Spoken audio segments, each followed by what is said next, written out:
Hey, it's Tim, and in today's 60-second piano progression, we're going to be diving into a little bit of Elton John, one of my favourite songs, Don't Let the Sun Go Down on Me. Here is the chorus, and I reckon you could try playing it. Here we go. So we're going to start with the C chord, and I'm in inversion here. Now the left hand's going to move to a B flat, right hand stays. Then we're going to go to an A minor chord,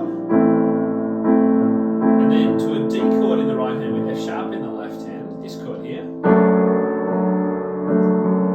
And then we're going to move to G in the left hand with a C chord again in the right. And then an F chord in the right and a G chord. And back to C. So that's it. Let's try it all together. So 4 beats of each.